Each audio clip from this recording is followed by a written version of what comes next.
Natural hair colour కోసం చూస్తున్నారా? అయితే Anoos henna and black expert వాడండి. నమస్తే రమ్ గారు. నమస్తే జీ. రమ్ గారు, మనము ఒక వీడియో చేశామండి, మీ దినచర్య ఉదయం నుంచి రాత్రి పడుకునే వరకు మీరు ఏం చేస్తారు ఏంటనేసి. అయితే అందులో పూజ గురించి బ్రీఫ్గా చెప్పారు, పూర్తిగా మాట్లాడుకోలేదు.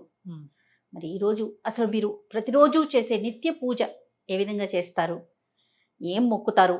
మొక్కులు మాకు చెప్పరేమో బహుశా.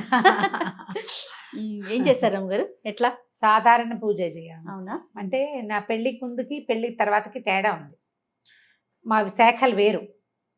సో అమ్మ వాళ్ళ ఇంట్లో పూజా విధానం ఒక రకం. అందులో రోజు ఆడపిల్లలు ఇంట్లో ఉన్న వాళ్ళందరూ పూజించే విధానాలు అవి తెలీదు. మా అమ్మ దేవతార్చన చేసేటప్పుడు ఏవో స్తోత్రాలు వరుసగా ఆవిడ చదువుకుంటుండేవారు. అవి విని విని విని నాకు దేవతార్చన విధానం అలవాటైంది, బాగా వచ్చింది. కాకపోతే అది దానికి ప్రత్యేకంగా మడిగట్టుకోవాలి, మా పెరమాళ్ళని అందరూ ముట్టుకోరు. మా ఇంట్లో విధానం అది. ఈ అత్తవారింట్లో పూజా విధానం వేరు. అమ్మ వాళ్ళది నిలుబొట్టు, అత్తగారి వాళ్ళది అడ్డబొట్టు. ఓకే. ఈ బొట్టు తేడాతోటి పూజా విధానాల తేడాలు ఉంటాయి. తులసి పూజ అవి మా ఇంట్లో అలవాట్లేదు. మరి మా వాళ్ళల్లో ఎవరైనా చేస్తారేమో. తులసితోటి స్వామిని పూజిస్తాం కానీ తులసికి పూజ తెలియదు అనమాట. నోములు వ్రతాలు అవి ఉండవు మాకు. పుట్టింట్లో లేవన్నమాట, నోములు ఉండవు. ఈ మన పౌర్ణమి నోములని, వరలక్ష్మి వ్రతము, తర్వాత మంగళగౌరి వ్రతాలు అవి ఏం చెయ్యం మేము. ఓకే. అక్కడ ఉండవు. వాళ్ళకి ఆ సిద్ధాంతం కాదనమాట, వాళ్ళ సిద్ధాంతం వేరుగా ఉంటుంది. అయితే తర్వాత కొంచెం కాస్త మేము పెద్దవాళ్ళం అయ్యాక వినాయక చవితి ఒకటి బాగా చేసుకుంటూ ఉండేవాళ్ళం. తర్వాత వరలక్ష్మి వ్రతం పూజ చేసుకోవటం, లక్ష్మీ పూజే కదా, ఆడపిల్లలకు మంచిదని మా రంగపిన్నో మా ఆండక్కో ఎవరో వాళ్ళిద్దరిలో వాళ్ళు ప్రవేశపెట్టారు. వరలక్ష్మి వ్రతం అప్పుడు మా అమ్మ పూజ, మాకు మా దేవతార్చన అయిపోతే విడిగా మేము ఒక పీట పెట్టుకుని బంగారపు వస్తువు ఏదైనా పెట్టుకుని వరలక్ష్మి వ్రత విధానం పుస్తకం చదువుకుని పూజ చేసుకునేవాళ్ళం. అదే మాకు తెలుసు, అంతకంటే తెలియదు. అత్తవారింటికి వచ్చాక వీళ్ళ పూజా విధానం అవి కొంచెం వేరుగా ఉంటాయి. వీళ్ళకి నోములు అవి ఉన్నాయి. మూగిదానికైనా 3 నోములు 3 వేలు చూపించేవారు మా అమ్మగారు. ఓకే. మా వారి నాయనమ్మ, అత్తగారు లేరు కదా, సో మా వారి నాయనమ్మ ఉండేవారు, మా అమ్మగారు ఉండేవారు. 3 నోములు అని వరలక్ష్మి వ్రతం చేయించారు. మంగళగౌరి నోములు పట్టించారు, 5 సంవత్సరాలు చేయవలసింది. తర్వాత ఏమో పువ్వు తాంబూలం పండు తాంబూలం నోము ఒకటి నోయించారు. తర్వాత 16 ఫలాల నోము అదొకటి పట్టించారు అనమాట. వరలక్ష్మి వ్రతం ఏటా చేసుకునేది. క్రమంగా ఇది నేను నేర్చుకున్నా. అయితే ఈ మామగారు అప్పుడప్పుడు ఉంటుండేవారు కానీ రెగ్యులర్గా ఎప్పుడు నాతోటే లేరు, ఎప్పుడైనా వచ్చేవారు. ఆవిడ పూజా విధానాన్ని నాకు నేర్పించేసే ప్రయత్నం చేయలే. నేను చదువుకున్న పిల్లని, సంస్కృతం వచ్చు, పెద్దింట్లో నుంచి వచ్చాను కాబట్టి కొంత ఏదో చేసుకుంటుందిలే అన్నట్టుగా దీపం పెట్టుకోవటం ఒకటే పూజా విధానంగా ఉండేది నాకు తెలుసు అప్పట్లో పెళ్ళైన కొత్తల్లో. ఆయన మావారు సంధ్యావందనం చేసుకోవటము, ఆయన జపం చేసుకోవటం చిన్నతనంలో వాళ్ళకి ఉపనయనాలు చేసేసారు 7-8 ఇయర్స్కే. అప్పటి నుంచి ఆయన వాళ్ళకి బాగా అలవాటు. మా మరుదులు కూడా చాలా బుద్ధిమంతులు ఆ విషయంలో. పొద్దున్నే లేచేసి సంధ్యావందనం చేసుకోవటము, సొంతంగా జపం చేసుకోవటము అది ఉండేది. ఓకే. ఈ పూజ ఏముంది, నేను దీపం పెట్టుకోవటం, 4 పువ్వులు పెట్టడం, ఏదైనా పళ్ళు నైవేద్యం పెట్టడమే చేసేదాన్ని. దీపం కూడా ఆయన ఒకసారి పెట్టేసేవారు, నేను మళ్ళీ అందులో కొంచెం నూనె వేసేదాన్ని, అలాగే చేసేదాన్ని. ఒక 3-4 సంవత్సరాల పాటు వరలక్ష్మి వ్రతం, మంగళగౌరి నోములు, ఏదైనా సత్యనారాయణ వ్రతం చేసుకుంటే అది తప్ప మొదటి 4 సంవత్సరాల పాటు నేను ఏమీ పెద్దగా శ్రద్ధగా చేసింది అయితే లేదు. ఇవన్నీ నిజాలే, ఇందులో దాచేందుకు ఏం లేదు. అయితే 4 ఏళ్ళు మా పెద్ద అబ్బాయికి ఒక ఏడాది ఇంచుమించుగా 1.5 వయసు ఉండగా మా వారికి కొంత పరిచయస్తులు, బహుశా బాబాయ్ గారి ఫ్రెండ్స్, వీరి మావయ్యకి ఫ్రెండ్స్ అనమాట. ఫ్రెండ్ ఒక ఆయన మోహన్ రావు గారు, వారి పేరు తలుచుకుంటేనే చాలా సంతోషంగా ఉంటుంది. ఆయన నాకు చెప్పారు, అమ్మ లలితా సహస్రం చదువుకోండి మీరు. నా పెళ్లి నాటికి నాకు లలితా సహస్రం రాదు. ఇంచుమించు నాకు ఒక 30 సంవత్సరాలు వస్తూ ఉండగాను, ఇంకా రాలేదు 30 రాకముందే నేర్చుకున్నాను అనుకో. మా పెద్దక్కయ్య లలిత కామ్యం, అందరూ చదవకూడదు అనేది. మా ఇళ్లలో అసలు లలితా శాస్త్రం చదివే పద్ధతే లేదు. అయితే ఒకసారి చెప్పడానికి మొదలుపెట్టింది. మేము ఒక 20-15 శ్లోకాలు నేర్చుకున్నాం. మా అక్కయ్య నోటికి చెప్పేది. అక్కయ్య చదువుకోవటమే, అయితే అక్కయ్యకి చెప్పడం వచ్చు. నేను ఎట్లా చెప్తున్నా అట్లా మా పెద్దక్కయ్య చెప్పేది. నేను, మా చుందు, మా ఆఖరక్కయ్య, మా పెద్దక్కయ్య గారు అమ్మాయి, అట్లా మేము ముగ్గురు. మాకు తొందరగా వస్తాయి, సంస్కృతం ఒకటి ఉంది కదా. ఒక 18 శ్లోకాలు ఏమో 20 శ్లోకాలు చెప్పుకుని ఉంటాం అంతే, అంతకంటే చెప్పుకోలే. ఆయన లలితా శాస్త్రం చెయ్యండి అని చెప్తే ఇక అప్పుడు రోజు చదవటం నేర్చుకోవడం కోసం నేనే సొంతంగా చదువుకున్నా. అందరికంటే నాకు ప్లస్ ఏంటంటే నాకు సంస్కృతం రావటం. వాచా దోషాలు లేకుండా చదవటం వచ్చు. ఆ, ఒక పదాన్ని అక్కడ ప్రింట్లో తప్పు ఉంటే ఈ అక్షరం ఇట్లా ఉండకూడదు, ఇది కాదు అయి ఉంటుంది, పదం ఇది కాదు అని నేను సరి చేసుకోగలను. నాకు డౌట్ వస్తే మా ఐదొకే వసంత, తను పిహెచ్డి సంస్కృతంలో, తనకు ఫోన్ చేసి వసు ఏమిటో ఇక్కడ ఇలా ఉంది, ఈ పదం కరెక్ట్ అంటావా అని అడిగితే మా అక్కయ్య అయినా కరెక్ట్ చేసేది. 4-5 పదాలు మా అక్కయ్య కరెక్ట్ చేసింది, మిగిలినవన్నీ నేనే కరెక్ట్ చేసుకుంది. అట్లా లలితా సహస్రం చదవటం అలవాటైంది. రోజు అప్పుడు చదువుకునేవారు. రోజు చదివేదాన్ని. ఇప్పుడు కూడా చదువుతా కానీ అంత అప్పుడు నేర్చుకోవడం కోసం ప్రతిరోజు పెద్ద స్వరంతో పెద్ద గొంతుగా తన వాయిస్ పెద్దది. ఆ తర్వాత నన్ను ఖడ్గమాల వైపుకి తిరిగింది మనసు. లలిత, ఖడ్గమాల, ఈ 2 దేవి ఖడ్గమాల కూడా అవి చాలా అట్రాక్ట్ చేస్తాయి అన్నమాట. తర్వాత అంటే మా పెళ్ళైన ఒక 10-11 సంవత్సరాలకి మా మామగారు చేసేవారు రెగ్యులర్గా దసరా ఉత్సవాలు 10 రోజులు ఉత్సవాలు చేయటం మా ఇంట్లో అలవాటు ఉంది. మా వారికి ఏదో ఒక ఉత్సాహం వచ్చింది, తను చేద్దాం అనుకున్నారు. అప్పటి నుంచి మొదలుపెట్టి ఇప్పటిదాకా దసరాలు చేస్తూనే ఉన్నాం మేము. దసరా ఉత్సవాల కోసం ప్రత్యేకంగా కలశం పెట్టుకోవటము మా ఇంట్లో ఉంది. నవరాత్రులు చేస్తారు. నవరాత్రులు చేస్తాం. 10 రోజులు పగలు ఉపవాసం, రాత్రి భోజనం, 2 పూట్ల లలిత ఖడ్గమాల ఇవి చదువుకోవటం. నాకు అప్పటి నుంచి త్రిశతి చదవటం అలవాటైంది. ఓహో. లలిత సహస్రము ఖడ్గమాల కంటే కూడా త్రిశతి విపరీతంగా ఆకర్షించింది నన్ను. అది చదువుతూ ఉంటే ఎలా వస్తుందంటే ఒక పూనకం వచ్చినట్టు ఉంటుంది అనమాట. అసలు అమ్మవారి యొక్క ఆవిడ యొక్క శక్తి ఒక్కొక్క పదంలో తెలుస్తూ ఉంటుంది. అర్థం అవ్వటం ఎంత ప్లస్ అంటే, నేను భగవంతుడికి కొన్ని లక్షల సార్లు నమస్కారం చేసుకున్నా.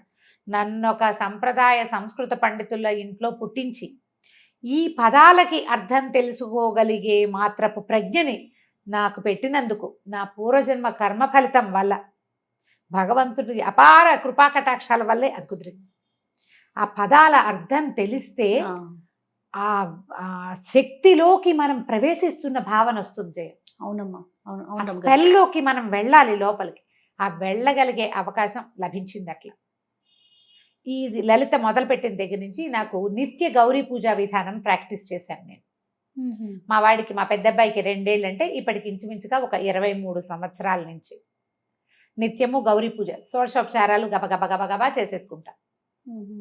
శుక్రవారం మాత్రం లక్ష్మీ పూజ. ఇది ప్రాక్టీస్ అయింది. అప్పటి నుంచి చేస్తూనే ఉన్నా. మామూలుగా నాకు స్తోత్రాలు అవి చాలా అలవాటున్నాయి. దీంతో పాటు ఇంకొక విషయం ఏం చెప్పాలంటే, సమాశ్రయణం అంటారు వైష్ణవులలో, అదొక విధానం. అంటే శ్రీ వైష్ణవ పూజా విధానంలో ఈ శంఖ చక్రాలు వేస్తారు భుజాల మీద. ఎవరికైనా శ్రీ వైష్ణవం ఇవ్వచ్చు అలాంటివి వినుంటారు కదా. అవునమ్మా. నాకు కూడా సమాశ్రయణం అయింది. నా పెళ్లికి ముందే చేశారు. అప్పుడు స్వామివారు ఒక అవకాశం ఇలా చెయ్యండి అని చెప్తే, మా అమ్మ మా ఇంట్లో ఎవరిదో సమాశ్రయణాలు జరుగుతున్నప్పుడు, నాకు వివాహానికి ముందే జరిగింది. సాధారణంగా వివాహం అయ్యాక చేస్తారు. మరి భగవంతుడు నాకు ఆయన నా మీద చూపించిన అపార కృపాకటాక్షాల్లో అది కూడా ఒకటి. అది అవ్వటం వల్ల నేను ఇంకా వేరే ఏ మంత్రోపదేశము తీసుకోలేదు. అష్టాక్షరి ఉపదేశం నాకు వివాహాత్ పూర్వమే ఉంది. నేను శాఖ మారిన నారాయణమూర్తి నాతోటే ఉన్నాడు. ఆయన నన్ను వదిలిపెట్టలే. ఈ రోజువారీ పూజా విధానం ఇవన్నీ చేసిన ద్వయమంత్రం లేకుండా, అష్టాక్షరి లేకుండా నా రోజు గడవదు.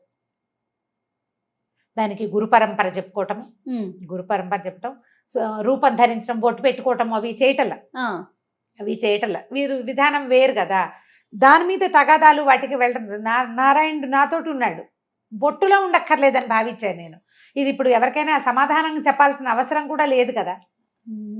మీకు నా సొంత విషయం కదా, నా సొంత విషయం. మా అమ్మ వాళ్ళు పెద్దగా అభ్యంతర పెట్టలేదు. నేను నా అష్టాక్షరి తీసుకున్నా, మా వారికి నేను చేసుకునేది అది నాదే, నేను ఎవరికి చెప్పక్కర్లేదు. ఇప్పుడు ముఖతహా చెప్తున్నాను కానీ తెలుసు వాళ్ళకు కూడా. నేను అష్టాక్షరి చేసుకుంటా తప్పకుండా. ఒక 108 ఖచ్చితంగా మాలతోటి జపం చేసుకున్నాక అప్పుడు వేరే పని చేసుకుంటాను. ఎంత పరిగెడుతున్నా ఇవి 2 మాత్రం ఇది తప్ప. ఆ స్నానం చేసి నేనేం చేస్తాను, నేను చదువుకునే స్తోత్రాలు నాకేంటంటే మా ఇంట్లో అలవాటు ఉన్నవి కొన్ని ఉన్నాయి రెగ్యులర్గా చేసేవి. పంచాయుధ స్తోత్రము, తర్వాత ఏమో వెంకటేశ్వర సుప్రభాతము, ప్రపత్తి స్తోత్రము. సుప్రభాతాలు రోజు చదవను, శనివారం మాత్రమే సుప్రభాతం చదువుతా. ప్రపత్తి స్తోత్రాలు రోజువారి గడగడ వెళ్ళిపోతాయి. అవి అలవాటు అయిపోయింది చిన్నప్పటి నుంచి. ముందు నుంచి వచ్చు అవి నాకేంటంటే ఇప్పుడు రావట్లేదు జయ. ఇదివరకు ఎవరైనా 4-5 రోజులు వరుసగా చదివితే తర్వాత నాకు వచ్చేసేవి. మా అమ్మగారు చదివే రామరక్ష స్తోత్రం అవన్నీ మా అమ్మ చదువుకునేది. ఇవన్నీ రావటంతో స్నానం చేసి నేను దేవుడి దగ్గరికి వెళ్ళే లోపల కుదిరితే ఉచ్చేశ్రవంతో పెద్ద సౌండ్, లేకపోతే నోట్లో అయినా వరుసగా గణేష పంచరత్నాలు, తర్వాత ఏమో సుబ్రహ్మణ్యాష్టకము, తర్వాత ఏమో వెంకటేశ్వర కరావలంబము, ఈ 3 లైన్. ఓ ఈ 3 చదివాక పంచాయుధ స్తోత్రం. పంచాయతీ స్తోత్రం బాగా చిన్నప్పటి నుంచి అలవాటు, పంచాయతీ స్తోత్రం చదువుకోవటం. ఆ తర్వాత స్వామివారిది సుప్రభాతాలు, ఇవి ఈ లైను, ఇవి ఒక 3. వీటితో పాటు రామరక్షా స్తోత్రం బాగా ఇష్టం. రామరక్షా స్తోత్రం, కాలభైరవాష్టకం అప్పుడప్పుడు చదువుతాను. దక్షిణామూర్తి స్తోత్రం చాలా ఇష్టం నాకు. దక్షిణామూర్తి, ఈ మొత్తం ఇన్ని స్తోత్రాలు కలిపి అటు ఇటుగా నేను అక్కడే కూర్చుంటే ఒక 20 నిమిషాలు 25 నిమిషాలు పడుతుంది నాకు కూర్చుని. ఖాళీగా అలవాటు ఉంది కదా, కంఠస్థం అలవాటు ఉంది కాబట్టి అక్కడ కూర్చోక్కర్లేదు, పని చేసుకుంటూ ఇవి చదివేసుకుంటా. అక్కడి నుంచి దేవుడి దగ్గర కూర్చున్నప్పుడు దీపారాధన చేయటం, పువ్వులు తెచ్చుకోవటం. అంటే బయట నుంచి కొనుక్కొచ్చిన పువ్వులని ఇప్పుడున్న నేను కొత్తగా వెళ్ళే 5-6 సంవత్సరాల క్రితం ఇల్లు తీసుకున్నాం. అక్కడ ఏంటంటే కింద కాసిన మొక్కలు ఉన్నాయి, ఏవో పువ్వులు వస్తాయి. నా అదృష్టం ఏంటంటే భగవంతుడు నాకు తోడబుట్టిన వాళ్ళని ఎంతమందిని ఇచ్చాడో, అలా ప్రేమగా నాతో ఉండే వాళ్ళని కూడా కొంతమందిని ఇచ్చాడు. కింద ఫ్లోర్ లో ఉండే జ్ఞానశ్రీయే ప్రతిరోజు పువ్వులు కోసం నాకు తెచ్చిస్తుంది, పంపిస్తుంది, పట్టుకొచ్చిస్తుంది. 90% తనే తెచ్చిస్తుంది. గ్రేట్. ఒక్కొక్కళ్ళని అట్లా ప్లస్ చేస్తాడు. ప్లస్ పువ్వులు పట్టుకొస్తుంది, ఏమైనా కొన్న పువ్వులు చామంతులు అవి ఉంటే అవి పెట్టుకుంటే పువ్వులు పెట్టుకోవటం, ఈ వరుస లైన్ అంతా చదువుకోవటం. ఖడ్గమాల కూడా చదివేస్తే అక్కడక్కడ ఖడ్గమాలే వెళ్ళిపోతుంది. శుక్రవారాలు నేను ఇంట్లో ఉన్నప్పుడు మాత్రం లలిత కానీ త్రిశతి కానీ చదువుకుంటా. దసరాల్లో పూర్తిగా ఇవి 3 వీటిని అలవాటుగా చదవటం అలా ఉంది. సాయంకాలాలు ఏం చేస్తాను, దీపం పెట్టుకుని ఎక్కువ ఏం చెయ్యను. సాయంత్రం తేలిగ్గా 1-2 స్తోత్రాలు చదువుకుంటా. త్రిశతి సాయంత్రం చదివితే ఏంటంటే పగలు పనిచేసిన అలసటంతా పోతుంది జయ. ఏంటో నాకు అవునా అవకాశం దొరుకుతుంది, అప్పుడప్పుడు, రోజు ఉండదు. ఇప్పుడు నేను ఇక్కడే 7:30 అయిపోయింది అనుకో, నా వల్ల కాదు ఇంకా కూర్చోటం. పెందరాళ్ళే వెళ్ళిన రోజున తప్పకుండా చేస్తాను. దీంట్లో వీటిలలో ఒక్కొక్క రోజు ఒక్కొక్కటి ప్లస్ చదవ బుద్ధి అయితే ఆ పూట ఖాళీగా ఉన్నాను అనుకో, కాలభైరవాష్టకం, తర్వాత జగన్నాథాష్టకం చాలా ఇష్టం నాకు, పూరి జగన్నాథుడి గురించి అదొకటి చదువుతాను. మధురాష్టకం అవి ఇష్టం. కృష్ణుడికి సంబంధించిన చాలా స్తోత్రాలు. ముకుందమాల మా ఇంట్లో ఉపదేశం ఉంది, నాయనమ్మకు ఉండేది. మా నాయనమ్మ ఆవిడ ఇట్లా మంచంలో ఉన్నా కూడా గుష్యతే ఎస్సే నగరే అనుకుంటూనే ఉండేవారు. దాంతో అదొకటి బాగా ఇష్టం. నేను ముకుందమాల పాఠం కూడా చెప్పాను. ఓహో, బాగా ఇంట్రెస్టింగ్ గా ఉంటుంది ముకుందమాల కూడా. అది కూడా అసలు ఎట్లా కృష్ణుడిలోకి మనని తీసుకెళ్ళిపోతుందంటే అర్థం కావాలి. ఇక్కడ ప్రధాన అంశం ఏంటంటే రమ్మగారు, మీకు వాటి భావం తెలియటం, దాని వలన పూర్తిగా ఇన్వాల్వ్ అయిపోతారు, దాని లోపలికి వెళ్ళిపోగలుగుతారు కదండి. నిజంగా అది చెప్తున్నాగా, లక్షల సార్లు కృతజ్ఞతలు చెప్పుకున్నా భగవంతుడికి అసలు అది తీరదనమాట. ఉన్నావు నాయన, అందుకని ఇప్పుడు లేకపోతే అంత అవకాశం అందరికీ లభించదు. అవునవును, ఆ లభించటం, దాంతో పాటు నాకు భక్తి ఉండటం, ప్రధానంగా భగవంతుడి మీద ఆసక్తి ఉండటం. ఎంత హడావిడిలో ఉన్నా ఏదో ఒకటి. ఇప్పుడు నేను బజార్ ప్రయాణంలో కూడా నేను చదువుకుంటారు. ప్రయాణం ఒకవేళ నేను ఇంటి దగ్గర ఏం చదువుకునేందుకు అవకాశం లేక అలా పరిగెత్తుకుంటూ రావాల్సి వచ్చినందుకు మా టీవీకి వెళ్ళినా కూడా అక్కడ కారులో చదువుకుంటా మొత్తం స్తోత్రాలు. పువ్వులు వేసి గబగబా ఈ పూజ చేసేసి అక్కడి నుంచి ఈ స్తోత్రాలన్నీ రెగ్యులర్ గా ప్రతిరోజు. నిత్య నైవేద్యాలు ఏమైనా పెట్టుకుంటారా రమ్మగారు? అలా మా దగ్గర ఏంటంటే నేను ఇంట్లోనే ఉంటే ఏదైనా చేసి పెట్టుకుంటాను జయ. ఇంట్లో లేకపోతే ఎక్కువగా మేము పెట్టేవైతే పాలు పళ్ళే. మా వారికి ఆయన పూజ అయింది కదా, తన పూజ వేరు అది వేరు. ఆయన అంటే ఒకే చోట దేవతార్చన ఉన్నప్పటికీ ఆయన పద్ధతి విధానాలు వేరు. ఆయన రెగ్యులర్ గా చేసేసుకుంటారు. ఆయన పంచాయతనం ఉంది మా ఇంట్లో, శివ పంచాయతనం ఉంది. ఆయన అభిషేకం చేసుకోవటము, నైవేద్యం పెట్టుకోవటము. అయితే ఈ పంచాయతనాల్లో కూడా మరి అన్నం నివేదన పెట్టాలని కొంతమంది చెప్తారు, కానీ మాకేంటి ఇంట్లో పెద్దవాళ్ళు చెప్పేదాన్ని పాటిస్తాం. అలా కాదు, ఇలా పెట్టండి, అలాగే చేయక్కర్లేదు. కాబట్టి ఇక మడి కట్టుకుని అన్నం వండి పెట్టాలి లేవు. దసరాలు, నవరాత్రుల్లో, తర్వాత వినాయక చవితి, ఇవన్నిటికీ మడితో వండుకునే అలవాటే ఉంది మాకు. రోజు వారడి లేదు. రోజు ఎక్కువగా మేము పెట్టేది పళ్ళు, పాలు, తర్వాత ఏమో పటిక బెల్లము, పంచదార, బెల్లము, ఏదైనా కొంచెం పులగం చేసుకుంటే పులగం పెడతాం, అట్లా నివేదన చేసుకుంటాం. కొబ్బరికాయలు కొట్టడము. ఇదే విధానం. ఇప్పుడు ఇందులో ప్లస్లు మైనస్లు ఇందులో ఎవరి సలహా సంప్రదింపు ఐడియాలు లేవు. పూర్తిగా మీది కదా, పూర్తిగా నాదే. భగవంతుడు నాకు ఇచ్చిన స్వాతంత్రం ఏంటంటే ఇందులో నన్ను కరెక్ట్ చేసే వాళ్ళని ఎవరిని పెట్టలా నాకు. కానీ భావాలు వేరు కదా రమ్మగారు, మీది కానీ ఇంట్లో డాక్టర్ గారిది కానీ భావాలు వేరు కదా. ఎక్కడన్నా ఇబ్బంది అనిపించిందా మీకు? ఏం లేదు, అదే చెప్తున్నా, అదృష్టవంతులైతే ఆ విషయంలో అదృష్టవంతులే. మా మరుదులు చాలా ప్రేమగా ఉన్నారు నాతోటి. సొంత తమ్ముళ్ళున్నా అంత బాగా కలిసి ఉండేవాళ్ళు కాదేమో. ఓకే. వాళ్ళ ఫస్ట్ ప్రిఫరెన్స్ వదినే ఎప్పుడు, మొదటి నుంచి అప్పటి నుంచి ఇప్పటిదాకా ఇంచుమించు 30 సంవత్సరాలు అవుతుంది. నన్ను కరెక్ట్ చేయలే ఎప్పుడు. మా మామగారు కొంచెం అంటి ముట్టినట్టే ఉండేవారు. గౌరీ పంచాక్షరి తీసుకోండి అని చెప్పారు ఒకసారి, మిమ్మల్ని తీసుకోమన్నారు ఒక మంత్రం, గౌరీ పంచాక్షరి తీసుకోవచ్చు అని, బాగుంటుంది అని, మంచిది అవును స్త్రీలకి, అది మంచిది, అది కూడా భర్త నుంచే తీసుకోవాలి, అలా ఏవో నియమాలు ఉండే, నాకు అంత బాగా తెలియదు దాని మీద. ఓకే. నాకు ఎందుకనో అంత అనిపించలేదు, నారాయణమూర్తిని వదిలిపెట్టాలని అనిపించలే, వారితో పాటు ఇంకేది చేద్దాం. రమ్మగారు ఇది సందర్భం కాదు, కానీ నాకు ఒక ప్రశ్న అండి, ఎప్పటి నుంచో శైవ వైష్ణవ మతాలు అసలు ఎందుకు ఈ డిఫరెన్స్ వచ్చిందండి? అంటే అది తప్పు అనేది నా భావన కాదు, కొంతమంది శైవం కొంతమంది వైష్ణవం, ఎందుకు వచ్చింది? ఇప్పుడు మీరు 2 భావాలతో ఒకే ఇంట్లో ఉంటున్నారు, అది మీరు సర్దుకుపోవటంలో వెళ్ళిపోతుంది. భగవంతుడు ఒక్కడే కదా అనే భావన ఉన్నప్పుడు ఇలాంటి చీలిక అసలు ఎక్కడి నుంచి వచ్చిందంటారు? ఇవి అంటే 2 వైదికమైనవే జయ. శివకేశవులు ఇద్దరు స్థితిలయకారకులు. అవును. అయితే ఈ స్థితికారకుడైన విష్ణువే పరమదైవతం అని భావిస్తారు వైష్ణవులు. ఆ స్వరూపం, ఆ నడిపించే ఆ కథ, ఆ క్రియ, అది ఆకర్షితుల్ని చేస్తుంది కొంతమందిని. శివుడు లయకారకుడు, ఐశ్వర్యకారకుడు, ముక్తి ప్రదాయకుడు, ఆయనే పరమదైవతమని కొంతమంది భావిస్తారు. నీకు చూడు, ఆ పచ్చటి చెట్టు ఉంటే ఆ పచ్చటి చెట్టు మీద కొంతమందికి దృష్టి నిలుస్తుంది, దాని మీద ఒక గులాబీ రంగు పువ్వు ఉంటే గులాబీ పువ్వు మీదకి కొంతమందికి దృష్టి వెళ్తుంది. ఈ రెండిట్లలో ఏది కరెక్టు? ఎవరి భావన వారిది కదా, వాళ్ళది. దీంట్లో ఏమైందంటే నాదే కరెక్ట్ అనేది తీవ్రత వచ్చేసింది. ఆ భావం ఎంతవరకు కరెక్ట్ అండి? కరెక్టా అంటే మనం చెప్పలేకపోతాం జయ. మనం ఇదంతా మాబ్లో ఉంటుంది, జనాలు గుంపుగా చేరినప్పుడు వాళ్ళ భావాలు ఉంటాయి. నారాయణమూర్తి ఆ స్వరూపము, ఆయన ఆ చెప్పబడుతున్నటువంటి రకరకాల క్రియలు, ఈ దశావతారాలు, ఇవి కాకుండా చెప్పబడే మొత్తం 21 రకాల అవతారాలు, అవన్నీ ఆకర్షితుల్ని చేస్తాయి కొంతమంది. పరమేశ్వరుడు, ఆయన యొక్క రుద్రమూర్తులు, ఆయన యొక్క క్రియాకలాపాలు, సదాశివుడుగా నిరంతరము శక్తితో కలిసి ప్రపంచంలోనే ఉండటము, ప్రపంచ నిర్మాణ శక్తి పరమేశ్వరుడే అవటము కొంతమందిని ఆకర్షితులు చేస్తుంది. భగవంతుడు నాకు ఇచ్చిన వరం ఏంటంటే, నాకు వీళ్ళిద్దరిలో తేడా లేదు. అది ఎంత ఆకర్షిస్తుందో ఇదంత ఆకర్షిస్తుంది నన్ను. నేను లలితలో ఎంత మిళితమైపోతానో విష్ణు సహస్రనామంలో అంత వెళ్ళిపోతాను. విష్ణు సహస్రనామము చదువుకుంటాను, అది రోజువారీ క్రియ. అంటే అంశాలు వేరైనా భావం ఒకటే కదా? ఒకటే. భగవంతుడు ఒకడే. నిన్ను ఆకర్షించే భావాలు 2 వేరు ఉంటే ఒకదాని మీద తీవ్రంగా వెళ్తాం. అందుకని అట్లా వచ్చింది. విష్ణు సహస్రనామం కూడా నా రోజువారీ కార్యక్రమాల్లో ఉంటుంది. కడకడగడ ఏముంది, 7-8 నిమిషాలు పడుతుంది, అలవాటైపోయింది. అలవాట్లో చదువుకుంటూ ఉంటాను. ఇప్పుడు ఇది కరెక్టా కాదా, మీరు అలా ఎలా చేస్తారు, లాంటి ప్రశ్నలు ఇందులో కుదరదు.